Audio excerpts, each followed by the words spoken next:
Salutare tuturor și bine v-am găsit la un episod de Minecraft. În acest episod o să mergem în Nether. Va trebui să facem portalul, de aceea mi-am făcut un pickaxe de diamant. Dar dacă sunteți noi pe canalul meu, v-aș ruga foarte mult să vă abonați, pentru că m-ar ajuta destul de mult. Să dați like la acest videoclip și v-am lăsat cu videoclipul. Acum că aveam găleata, îmi trebuia niște apă, zis și făcut, am luat și apa. Acum trebuia să caut un lag de lavă sau destul de multă lavă, mai exact 10 bucăți ca să-mi fac portalul spre Nether. Mi-am amintit că în primul videoclip am săpat și am dat de lavă, am încercat să caut gaura, dar nu am mai găsit-o din păcate. Fix înainte să plec am văzut că nu prea mai am hunger, trebuia să o rezolv cumva, nici mâncare nu mai aveam. Așa că mi-a rămas să mă arunc și să mă omor.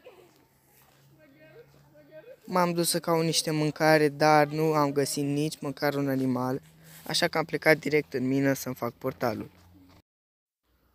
Mi-am amintit că fix în locul unde găsisem diamantele am găsit și niște lavă, am spart blocul ca să mă asigur și era lavă.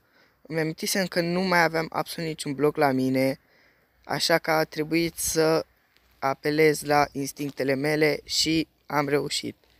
Am încercat să mă ridic deasupra lavei, m-am ridicat, dar nu m-am ales cu absolut nimic pentru că nu era nimic acolo. Am găsit măcar niște iron, nu era rău pentru că eu chiar aveam nevoie.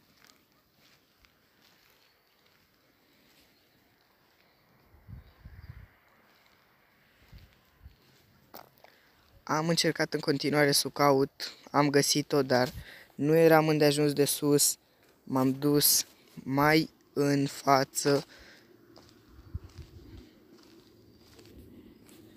Era să mor și de câteva ori m-a încurcat un pic o torță pe care eu o pusesem. Până la urmă mi-am dat seama pe unde trebuie să urc, am urcat și am ajuns deasupra lavei. Am spart un pic ca să-mi fac niște spațiu, am pus găleata cu apă, dar sub această lavă mai era niște lavă, așa că a trebuit să fac eu o șmecherie. Mai exact am spart un bloc, am pus apa și acum, chiar dacă era lavă de desubt, nu avea ce să se întâmple pentru că imediat puneam apa. Aici am luat obsidianul.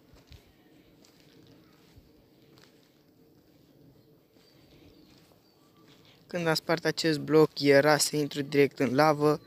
Am avut noroc că s-a oprit. Eu totuși am pus un bloc. Îmi mai trebuia puțin obsidian, dar din păcate nu mi-ieșea schema, așa că a trebuit să improvizez și cu viteză să pun apă. Am luat destul obsidian și m-am întors spre casă. Era ca un cronometru pentru că nu mai aveam deloc hunger, îmi luam damage, mai aveam puțină viață și a trebuit să-mi pun toate itemele în chest. Am rămas cu o jumătate de viață, nu mai muream, așa că am decis să-mi fac o fermă de mâncare. Am săpat în jos, aveam de gând să pun niște scări ca să urc ușor. M-am dus într-o direcție 5 blocuri, în cealaltă tot 5.